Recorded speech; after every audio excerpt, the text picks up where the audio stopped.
Hello दोस्तों, मैं सी Saul Washne. आज मैं एक अपडेट लेके आया हूँ। एक्चुअली लोगों में बहुत कन्फ्यूज़न बनी रहती है कि DPT3 जैसे कि आप वीडियो में देख रहे हैं, DPT3 क्या है, DPT3 क्यों फाइल किया जाता है और ये DPT3 फॉर्म लाने की क्यों ज़रूरत पड़ी। तो ये सारी चीज़ें हम अपने इसमें वीडियो में सारा कुछ कवर करेंगे, ये सारे डाउट्स क्लियर करेंगे और ये क्यों फाइल किया जाता है, कब फाइल किया जाता है, इसकी लास्ट ड्यू डेट क्या है। तो ये सारे क्वेश्चंस आज सॉल्व होंगे। तो सबसे पहले मैं बात करना चाहता हूँ DPT3 आखिर है क्या और ये क्यों लाया गया। तो DPT3 एक्चुअली ये एक ई रिटर्न है, ई फॉर्म है जो MCROC पे सबमिट किया जाता है। DPT3 आप देख रहे हो कि इसको बोलते हैं रिटर्न ऑफ डिपॉजिट। एक्चुअली में क्या है कि जो भी बंदा है पैसा देता है कंपनी के लिए, ये कंपनियों के लिए लेके आया गया, चाहे वो प्राइवेट है पब्लिक है, लेकिन कुछ ऐसे NBFC हो गई, गवर्नमेंट कंपनी हो गई, उनको हटा दिया गया। तो प्राइवेट पब्लिक के लिए ये मैंडेटरी फॉर्म कर दिया गया कि जब भी वो कहीं बाहर से पैसा लेते हैं तो जो क्रेडिटर्स हैं या बाहर से किसी बंदे ने पैसे दिया है तो उसके इंटरेस्ट सेफ गार्ड के लिए, तो उसका जो उन्होंने पैसे दिए हैं कि हाँ भाई उनका पैसा ना डूबे, तो उसका सेफ गार्ड ऑफ इंटरेस्ट के लिए ये फॉर्म लेके लाया गया। इसमें RBI की अप्रूवल ली गई, RBI की गाइडलाइंस ली गई कि हाँ भाई ऐसे ऐसे इस चीज़ को फॉलो करना पड़ेगा और MCROC की साइट पे ये फाइल करना पड़ेगा। तो अब मैं बात करता हूँ कि ये लाने का जो ऑब्जेक्ट था वो मैंने आपको क्लियर कर दिया कि ये फॉर्म DPT3 क्या है। पहला क्वेश्चन बनता है फॉर्म DPT3 क्या है। DPT3 एक डिपॉजिट रिटर्न है। आप देख रहे हो उस वीडियो के अंदर form DPT3 return on deposits. अब बात करते हैं इस डिपॉजिट्स में क्या क्या शामिल होता है, क्या शामिल नहीं होता है, वो अब इस फॉर्म के थ्रू सब कुछ क्लियर हो जाएगा। इसमें जो इन्फॉर्मेशन दी जाती है वो जैसे कंपनी का सिन नंबर है, जैसे आप देख रहे हो इस वीडियो में, और GLN नंबर है, फिर कंपनी का नाम बताया जाता है। तो 1 बाय 1 मैं इस फॉर्म को डिस्कस कर रहा हूँ और इसमें सारी चीज़ें क्लियर कर रहा हूँ। नेम ऑफ द कंपनी है, उसका रजिस्टर ऑफिस कहाँ है, मेल ID देनी पड़ेगी, ये बताना पड़ेगा कि क्या ये कंपनी पब्लिक है प्राइवेट है। दूसरा, अगर ये गवर्नमेंट तो नहीं है, गवर्नमेंट है तो वो बताना पड़ेगा। अच्छा, इसके मेमोरेंडम एसोसिएशन और आर्टिकल एसोसिएशन में MOA में जाके देखा जाएगा ऑब्जेक्ट क्या है कंपनी का। तो ऑब्जेक्ट ऑफ द कंपनी बताया जाता है कि किसके लिए इनकॉर्पोरेट की गई है। अब आ जाता है point date of issue of advertisement, date of last closing of account, date of expiry of the validity of advertisement. इसको एक प्रकार से छोड़ भी सकते हो, कोई ज़्यादा ये इन्फॉर्मेशन रेलिवेंट नहीं है। अब आ जाते हैं net worth as per the last audited balance sheet preceding the date of the. तो हमें नेटवर्थ कैलकुलेट की जाती है इसमें कंपनी की, उसमें उसका paid up share capital, free reserve दिया जाता है, एक्यूमुलेटेड लॉस बताया जाता है, सारे मिशन एक्सपेंडिचर्स बताए जाते हैं और नेटवर्थ को कैलकुलेट किया जाता है। तो ये एक फॉर्मूला है पूरा का पूरा नेटवर्थ को कैलकुलेट करने का। तो ये आपके आगे देखा जा रहा है। अब मैं बात करता हूँ कि ये नेटवर्थ क्यों कैलकुलेट की जाती है। नेटवर्थ कैलकुलेट इसलिए की जाती है, इससे है ना एक लिमिट निकाली जाती है कि मैक्सिमम अनसिक्योर्ड लोन या डिपॉजिट्स वगैरह मैक्सिमम कंपनी ले सकती है, चाहे वो पब्लिक है प्राइवेट है। तो दोनों में अलग अलग लिमिट बन गई है कि हाँ जी 100% ऑफ नेटवर्थ, या मैं बोलूँ तो 35% ऑफ नेटवर्थ। तो इस तरीके की लिमिट है जो आपके आगे क्लियर हो रही है। Maximum limit of deposit company ले सकती है, that mean 35% above in case of government company. Government case में क्या है, नेटवर्थ का 35%, और मैं बोलूँ 25% इन केस ऑफ अदर ले सकती है। ये हो सकता है लिमिट बढ़ भी गई हो, तो एक बार आप अपडेट देख लेना। अब मैं बात करता हूँ particulars of the deposit to be furnished in respect of the deposit from the shareholder other separately। पूरा का पूरा डिपॉजिट्स का पार्टिकुलर लेना पड़ता है। अब मैं बात करता हूँ माइंड में बंदे क्या आता है कि ये एक्चुअली में डिपॉजिट्स क्या है। देखिए, इस डिपॉजिट में दो तरीके की डेफिनेशन है इसमें जो दी गई है। डिपॉजिट, एग्जाम डिपॉजिट, एक है नॉर्मल डिपॉजिट्स।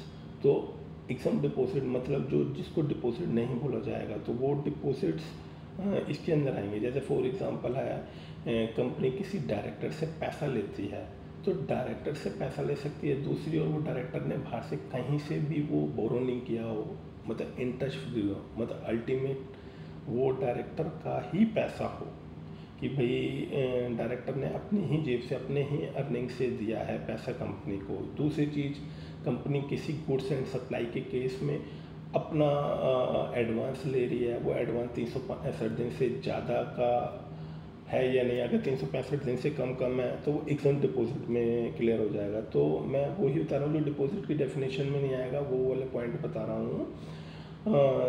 तीसरी चीज़, डायरेक्टर है, डायरेक्टर का रिलेटिव है। अब रिलेटिव से भी अगर एक प्राइवेट कंपनी पैसा उठाती है तो वो पैसा भी हमारा डिपॉजिट डेफिनेशन में नहीं आएगा। दूसरी चीज़, ये अनसिक्योर्ड लोन लेती है तो कंपनी क्या है, एक प्राइवेट लिमिटेड कंपनी दूसरी प्राइवेट लिमिटेड कंपनी से ही अनसिक्योर्ड लोन ले सकती है। अगर वो किसी और से लेती है लोन तो वो किस में आ जाएगा, डिपॉजिट की डेफिनेशन में आ जाएगा। और वही एडवांस है, लोन्स, किसी भी प्रकार की रिसिप्ट्स ले रखी हो, मतलब अल्टीमेट डिपॉजिट्स की डेफिनेशन में सारी आ जाती हैं, चाहे वो लोन है, एडवांस है, किसी प्रकार की रिसिप्ट ली हो।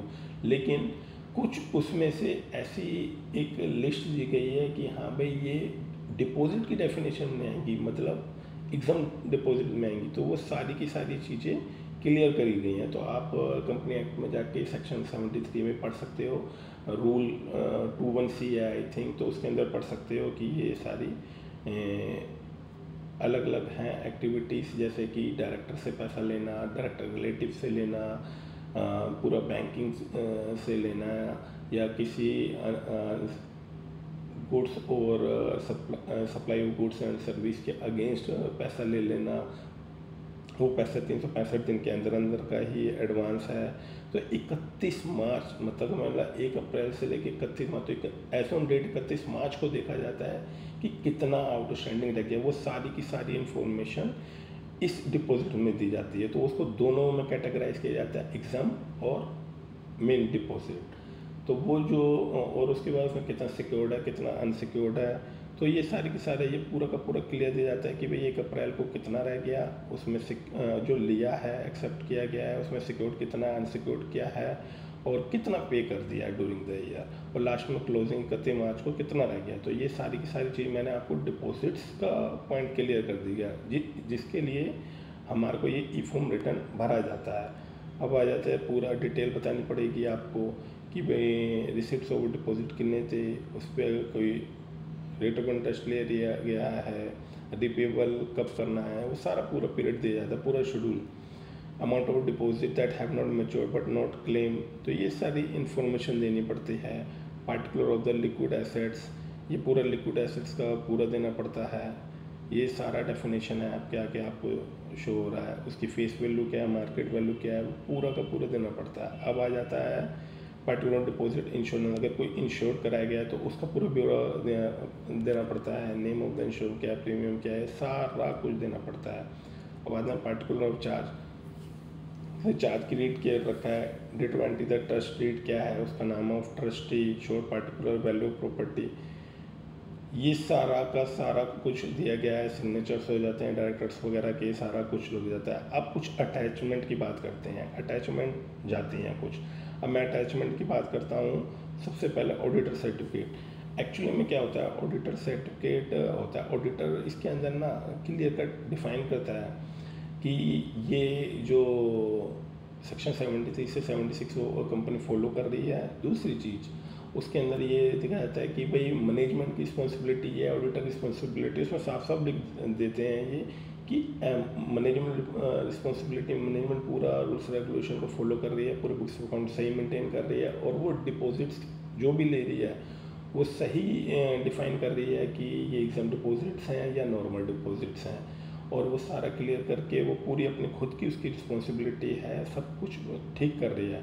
लेकिन उसमें ऑडिटर का रोल ये है कि वो उसको ऑडिट कर रहा है, वो उसको एक प्रकार के एडजस्ट कर रहा है कि हाँ उसने बुक्स ऑफ अकाउंट सही मेंटेन किए हैं, सब कुछ सही किया है, सारा एश्योरेंस वो अपने सर्टिफाई करके दे रहा है कि उसने जो बुक्स में पूरा कॉम्प्लायंस रहा है, बस वो एक चेक कर रहा है, नॉट उसकी जिम्मेवारी ले रहा है, जिम्मेवारी मैनेजमेंट पे ही रहती है, इसलिए उसको एमआर का एक पॉइंट दिया गया मैनेजमेंट रिस्पॉन्सिबिलिटी का।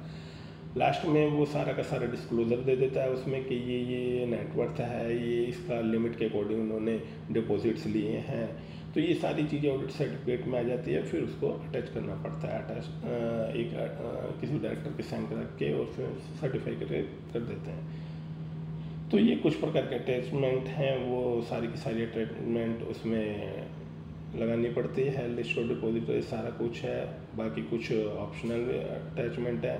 तो ये दोस्तों मैंने पूरा का पूरा DPT3 आपको क्लियर कर दिया है, जो आपके आगे देखा जा रहा है। तो बेसिकली क्या है, जो मैं अगर इसको एक कंक्लूजन टाइप में बोलूँ तो ये कुछ नहीं है, एक वो ये रिटर्न ऑफ डिपॉजिट है, कंपनी जितना भी पैसा बाहर से ले रही है, चाहे वो लोन की रिसिप्ट में, एडवांस के रूप में या किसी भी फॉर्म में वो ले रही है, तो उसके लिए एक डेफिनेशन निकालेगी कि डिपॉजिट मानेंगे या नहीं मानेंगे, तो वो पूरा क्लियर आउट करके ROC MC की साइड पे देना पड़ता है और डिपॉजिट करना पड़ता है। और इससे गवर्नमेंट को ये भी पता लग जाता है कि कंपनी के ऊपर इतना लोन है, इतना एडवांस ले रखा है, इतना भार है, और वो क्या ये ठीक है, वो अपने एक लिमिट में ही बाहर से उधारी ले रही है, क्रेडिट्स ले रही है। तो ये सारी चीज़ें DPT3 फॉर्म के अंदर थी। तो दोस्तों आगे जाके हम इसी तरीके के नए नए फॉर्म्स और नए नए अपडेट्स के बारे में बताते रहेंगे।